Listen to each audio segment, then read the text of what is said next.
E nós vamos hoje a nossa aula sobre o México pós-independência. Na semana passada nós falamos sobre a Argentina pós-independência e sobre os embates entre grupos políticos, grupos sociais que marcaram as primeiras décadas de construção do Estado Nacional argentino. E hoje nós vamos fazer essa discussão em relação ao México, também uma história com muitas idas e vindas, muitas reviravoltas, uma história bastante viva em termos da narrativa que ela propicia. E eu, como sempre, vou fazer algumas escolhas aqui e chamar a atenção de vocês para algumas questões que são importantes e que vão, muitas vezes, nos remeter àquilo que nós vimos em relação à Argentina na semana passada. Então, as comparações são quase que inevitáveis. O México, vocês viram na nossa primeira aula sobre as independências, que se tornou independente da Espanha através de um movimento bastante conservador, liderado pelo Agustín de Iturbide, e um movimento que procurava representar um caminho absolutamente distinto, alternativo àquele que havia sido iniciado pelo movimento dos padres Hidalgo e Morelo. Aquele movimento havia sido sufocado e Agustín de Iturbide depois reintroduz o tema da emancipação política com uma nova perspectiva, com novas bandeiras, com um novo projeto. Ele, então, se coloca à frente desse Estado mexicano em 1821, recém-emancipado, mas assume uma série de políticas muito autoritárias, muito centralizadoras, enfrenta a reação de setores importantes das elites mexicanas e acaba não se perpetuando no poder.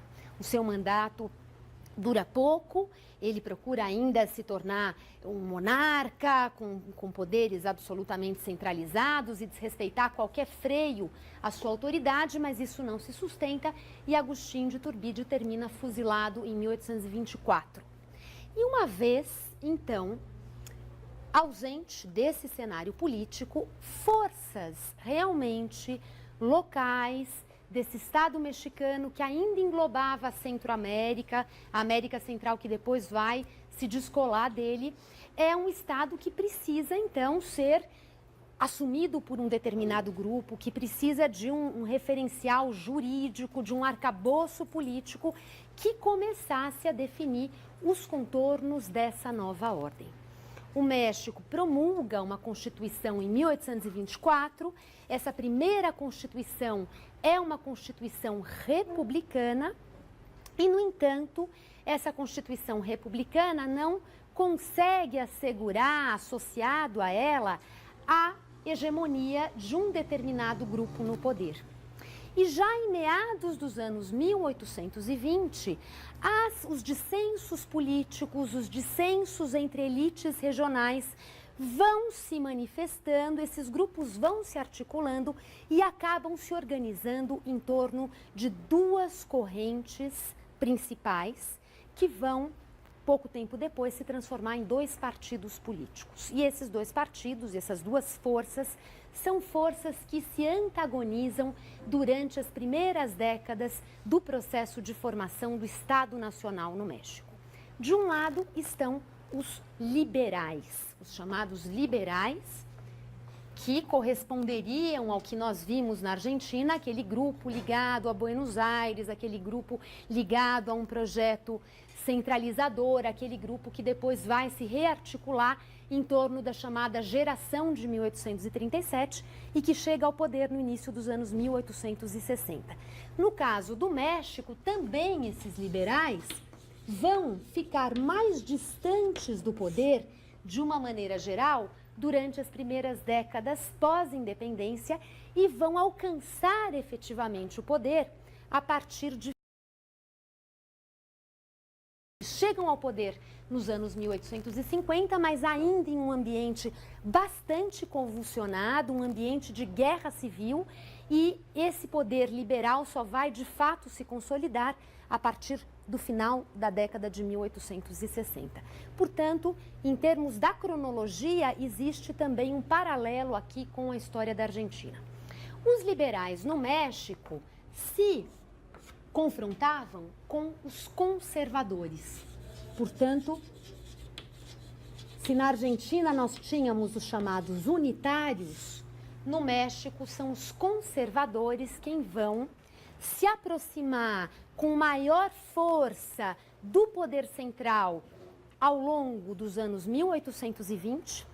Nos anos 1830, por um breve período, os liberais chegam ao poder e já ensaiam o desenvolvimento, a implementação de políticas que faziam parte do seu projeto, que estavam dando corpo ao seu projeto e que vão entrar em vigor realmente a partir dos anos 1860, 1870.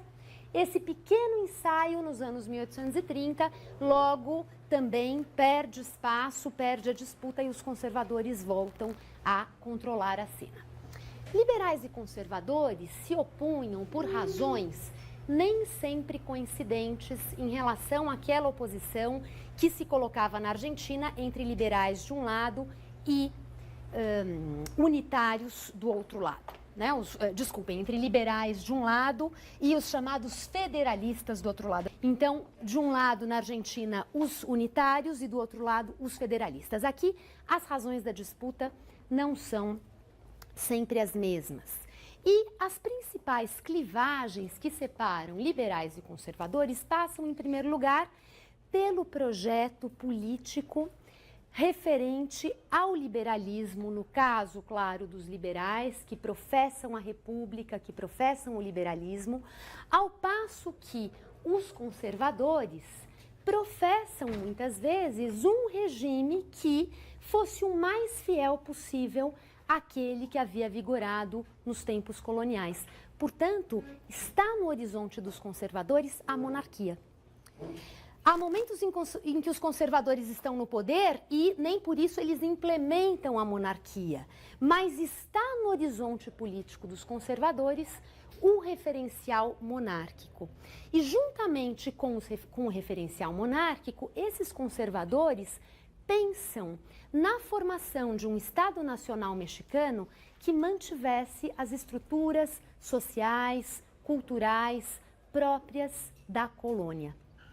Isso significava fundamentalmente que a Igreja Católica teria as suas prerrogativas asseguradas, uma Igreja Católica que no México era poderosíssima, uma Igreja Católica que era detentora de bens imobiliários no campo e nas cidades, que era detentora de terras, que possuía vastas extensões fundiárias e que possuía esses bens rurais na condição de bens amortizados. Esse termo vai ser fundamental aqui para nós na aula de hoje. São bens amortizados, também conhecidos como bens de mão morta.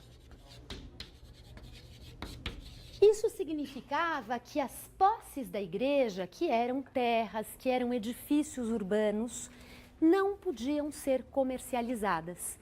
Elas estavam protegidas como bens corporativos e os bens corporativos no México não eram considerados mercadoria, não podiam ser mercantilizados, eles podiam ser arrendados. E os arrendatários pagavam taxas à igreja pelo usufruto daqueles bens. Mas os arrendatários não podiam comprar esses bens. Há um autor chamado Jean Bazin, que tem um grande livro clássico sobre os bens da igreja no México do século XIX.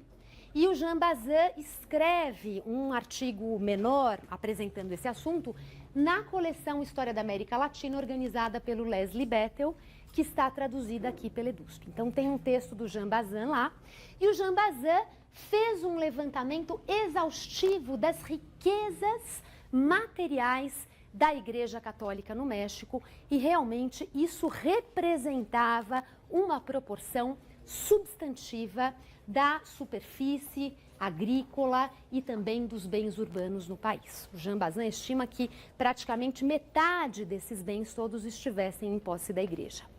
Para os conservadores, era fundamental que a Igreja Católica, em nome da qual eles também falavam, a qual eles estavam aliados, pudesse manter essa condição de uma grande força econômica controladora das relações que atravessavam esse México, tanto no campo quanto na cidade.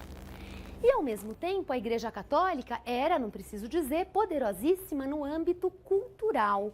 A Igreja Católica ditava os referenciais culturais que eram passados de geração em geração através dos missionários, através dos educadores. A educação era ministrada por membros da igreja, fossem eles do clero secular ou do clero regular, e a sociedade mexicana se via muito informada por essa matriz católica a respeito da sua organização.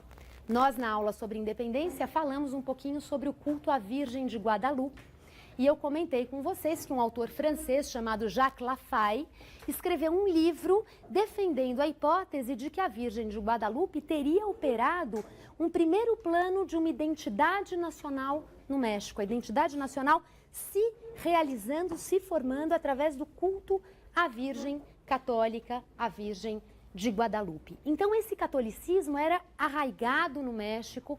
Essas populações indígenas que viviam na Mesoamérica, em grande número, né? A Mesoamérica era a região mais povoada no período pré-hispânico de todo o continente americano, e essa população foi objeto de uma intensa atividade de catequese, que teve um êxito extraordinário.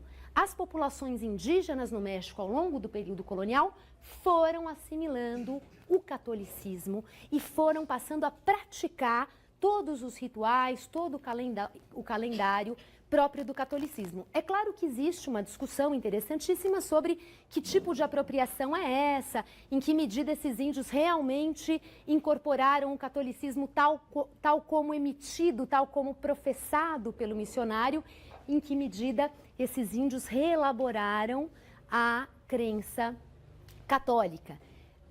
Ainda assim, o fato é que o catolicismo se tornou uma chave que ajudava a organizar a vida, o cotidiano dessas populações indígenas no México. Então, a igreja ocupava esse lugar quando a independência foi conquistada, e os conservadores elaboraram e foram desenvolvendo e ajustando e organizando esse projeto político, que, claro, não estava pronto de antemão. A partir dos anos 1820, em meio à disputa pelo poder, esse projeto foi definindo exatamente os seus contornos. No caso dos conservadores, houve pensadores políticos que ajudaram a enunciar esse projeto conservador, e o principal deles nesse período é um homem chamado Lucas Alamán. Então, quem quiser trabalhar com uma história do pensamento, com uma história das ideias no México do século XIX, vai necessariamente passar pelos escritos do Lucas Alamán, que foi definindo os horizontes, as ênfases, o eixo, os conceitos que organizavam o projeto conservador. Então, nesse projeto, a Igreja Católica era um esteio fundamental. Era algo que permaneceria organizando, regendo a sociedade mexicana, desde as instâncias materiais até as instâncias culturais e espirituais.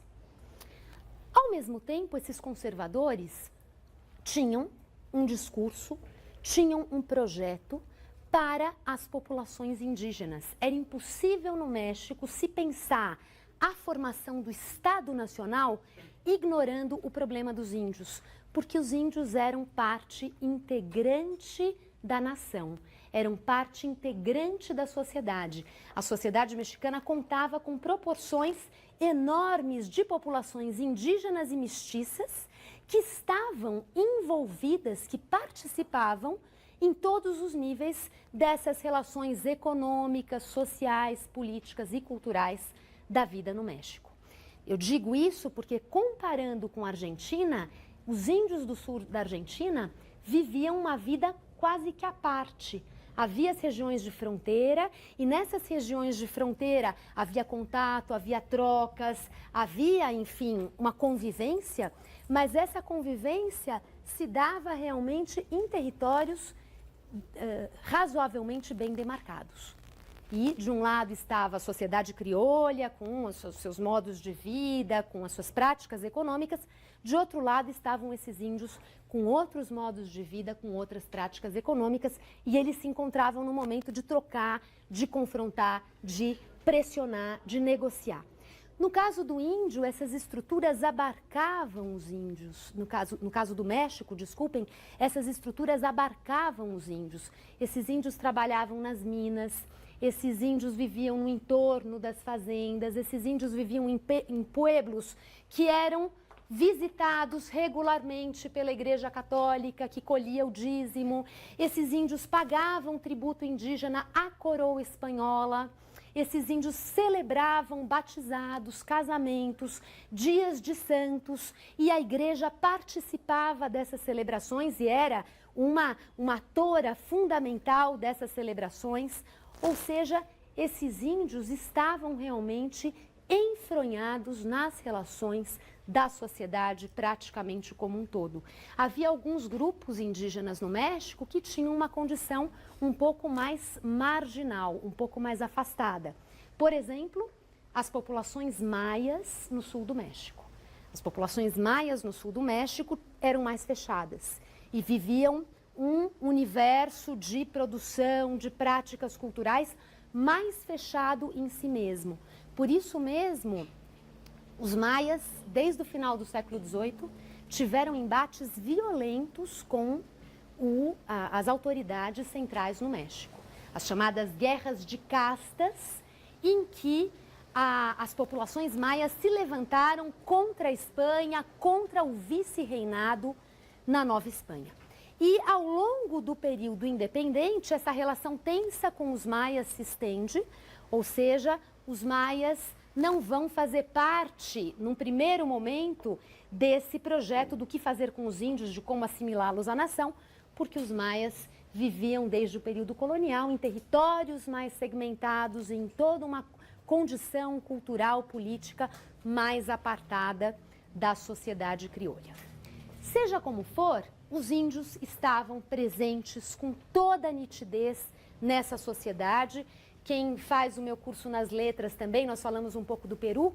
E no Peru, os índios são demograficamente muito presentes, mas eles vivem nos Andes, né? E quem governa em Lima tem esse olhar de que o índio está distante. Aqui no México, o índio está na cidade do México, os índios estão no Vale Central, os índios estão o tempo todo convivendo com essa sociedade criolha. O que queriam os conservadores para os índios? Os conservadores pensavam em manter o índio na mesma condição jurídica que havia sido estabelecida pela Igreja Católica em meados do século XVI.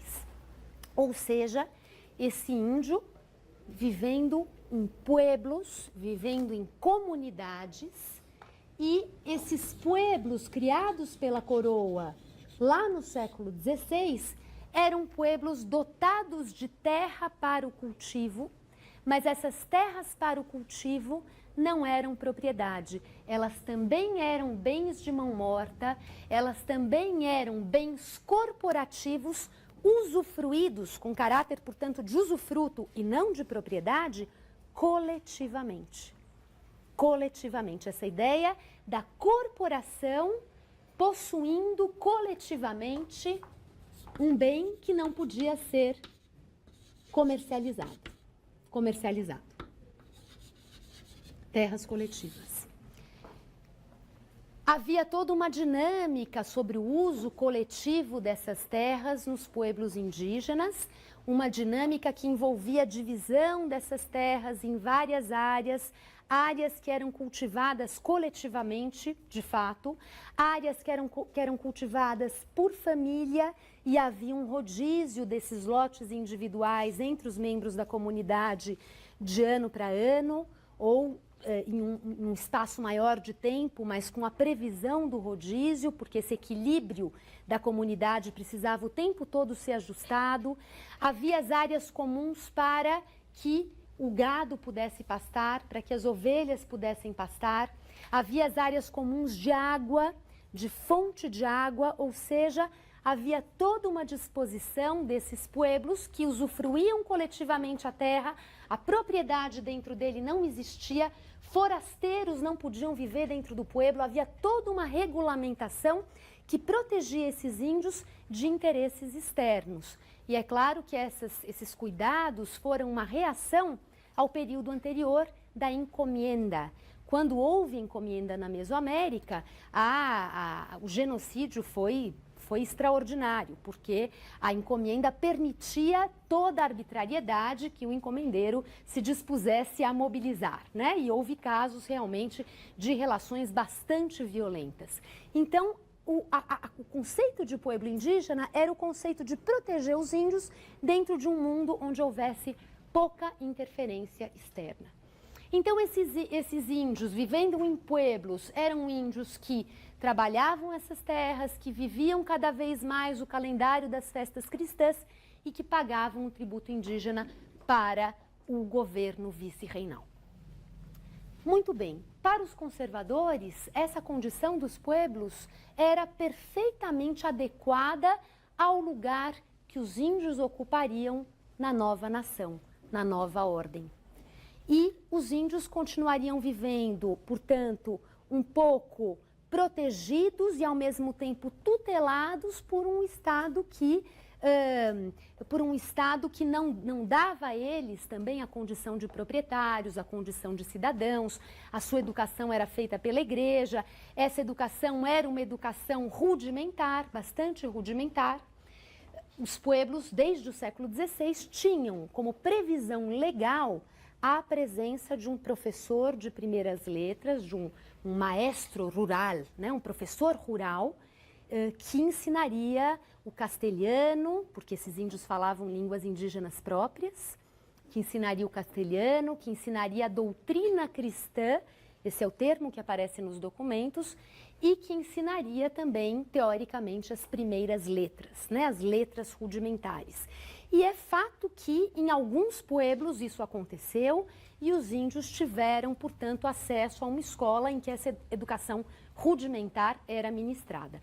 Na prática, essa era sempre uma barreira cultural, social muito grande, porque aquela escola era uma escola que tinha uma capacidade bastante limitada e prova disso são os documentos que essas comunidades, desde o período colonial, produziram para reclamar das condições do ensino, do professor que não ensinava nada, do professor que ficava só repetindo o catecismo e os alunos não aprendiam, e as comunidades escreviam documentos como esses.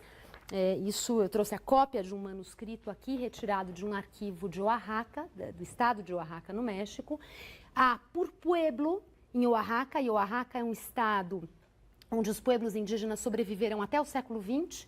Há muitos pueblos indígenas que ocupam parte importante da superfície rural do estado de Oaxaca, e esses pueblos desde sempre acessaram os tribunais da colônia, havia um tribunal especial para índios e os índios recorriam a esses tribunais para reclamar contra a qualidade da educação que lhes era oferecida, né? Então isso atravessa os tempos. A escola estava lá e, ao mesmo tempo, essa escola era uma escola com um projeto limitado aos olhos dos próprios índios. Para os conservadores, esse modelo era um modelo que deveria permanecer.